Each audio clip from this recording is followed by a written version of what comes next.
ఎవడైనా తలమాసినోడు ఇది కొనుక్కునేటోడు దొరికితే వాడిని తీసుకొచ్చి మాకు అప్పచెప్పండి, ఆ తలమాసినోడి దగ్గర మేము డబ్బులు తీసుకొని మీ డబ్బులు వెనక్కిస్తామని వాళ్ళు అంటే, తెలంగాణ ప్రభుత్వం నేనున్నా వాళ్ళని వీళ్ళని ఎందుకు ఎత్తుకుంటారు అని చెప్పి వీళ్ళు పోయి ఒక ప్రైవేట్ కంపెనీ మునుగాల్చిన సబ్ క్రిటికల్ టెక్నాలజీతో నిర్మించాల్సిన పవర్ ప్రాజెక్టును కాలం చెల్లిపోయిన దాన్ని మాకు అత్యవసరం ఉంది, 2 సంవత్సరాలనే పూర్తి చేస్తామని ఇదే సభలో ఇక్కడి నుంచి ఆనాటి సభానాయకుడు సభ ముందల దబాయించి మేము చెప్పినాము. ఆ రోజు మీరు కావాలంటే పాత రికార్డులు తిరిగే చూడండి. ఇది సబ్ క్రిటికల్ టెక్నాలజీకి కాలం చెల్లిపోయింది, ఇది ప్రపంచంలో ఎక్కడ మనుగడ సాధిస్తలేదు, దీంతో కాలుష్యం వస్తుంది, విద్యుత్ ఉత్పత్తి సామర్థ్యం తగ్గుతుంది, తద్వారా నష్టము, దీన్ని వద్దు అని మేము చెప్తే ఖచ్చితంగా నేను చేస్తా, 2 ఏళ్లలో పూర్తి చేస్తా అని వారు చెప్పడం జరిగింది. అధ్యక్ష 2 ఏళ్లలో పూర్తి చేయలే అధ్యక్ష. భద్రాద్రి పవర్ ప్రాజెక్ట్ 7 ఏళ్ళు పట్టింది భద్రాద్రి కోసం.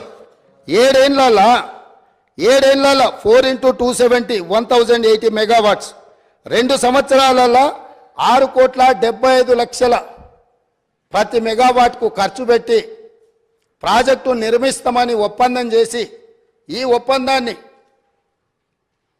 ఒప్పందాన్ని మొదట్లో తక్కువ చూపించి ఈ ప్రాజెక్టు నిర్మాణం ప్రాజెక్టు వ్యయం 9,74,00,000 రూపాయలు పర్ మెగావాట్ అయింది అధ్యక్ష. ఇది పూర్తయ్యే వరకు 7 సంవత్సరాలు పట్టింది.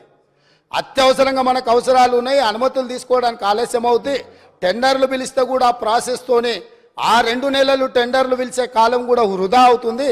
2 నెలలు కూడా నేను సమయాన్ని వృధా చేయదలుచుకోలే.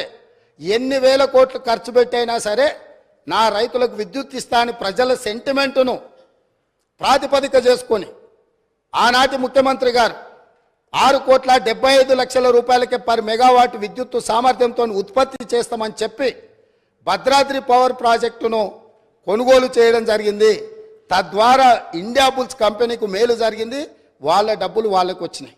కానీ ఇది 7 సంవత్సరాలై 9.74 కోట్లతోని ఈరోజు ప్రాజెక్టు పూర్తయింది. ఈరోజు ఇది ఉత్పత్తి కూడా సరైన విధంగా లేకపోవడం వల్ల సేమ్ టైం